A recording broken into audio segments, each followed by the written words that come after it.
Rock climbing actually started from something a lot bigger in my life.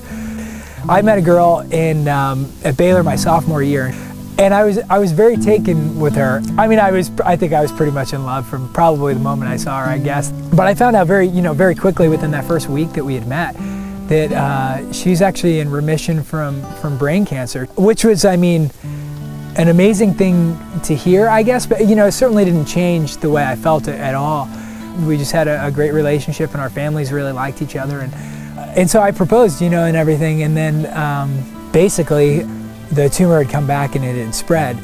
Everything moved actually very, very fast. I mean, there's always this sort of hope that you have down, deep inside that, maybe God may grant a miracle, or just something may change. But we never did get married, and we never had that opportunity.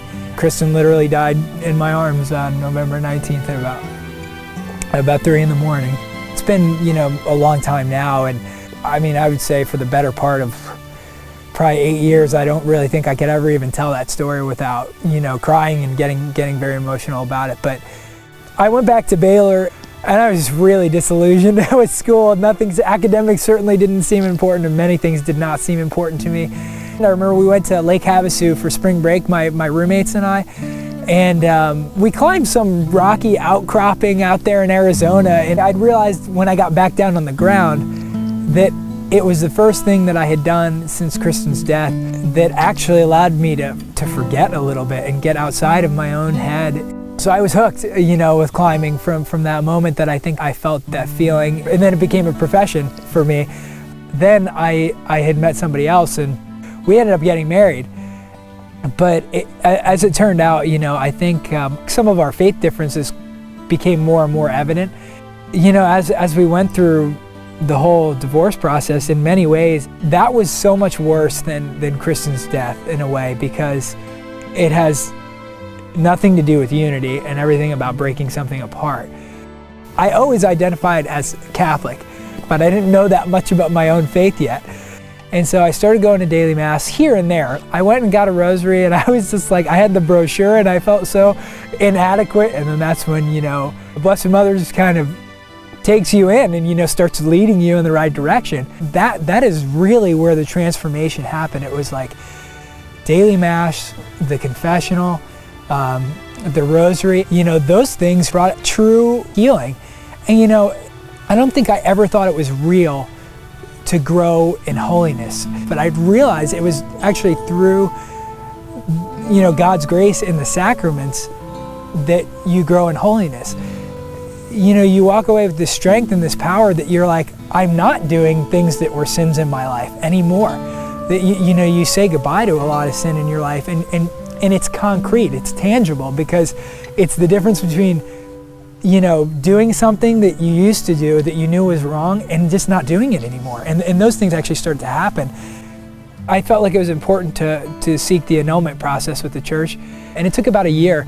At the time, Deacon Jeff Irvin, now Father Jeff, he had said, there's a retreat in like January for discernment, you should go.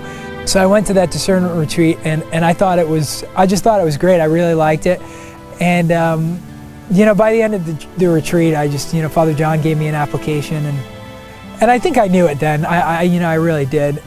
As you get rid of the things that you get rid of, as you do strip yourself down, you look at yourself as this blank slate, and you say, God, your will be done. And you realize just how much happier you are and how much lighter you are, with this thing. It's like, wow, I answered, what God wanted me to be in my life, and everything feels easier. I feel happier because of these things. And of course, which is so contrary to what the world tells you will make you happy. One of the biggest things about being here at Mount Angel that's kind of interesting is that all of your seminarian brothers are here with you. And the amazing thing is everybody wants you to be successful here. It's a little different college. Not that people don't want you to be successful, but if you're not cutting it, then it's like you just kind of don't cut it. And if you don't make it, you just don't make it. But here, everybody is here because they want you to be successful. Your seminarian brothers and your formators and your teachers. So it's kind of a different environment. They're here to support you to do well. If it was not for the community supporting me, I don't think I would have ever been able to, you know, be sitting, you know, on top of this hilltop right here in Mount Angel at all. You know, all those prayers that people have prayed for me and that allowed me to be here, and I just hope I can, you know, return those prayers and, you know, and my own life to them. So God willing, you know, someday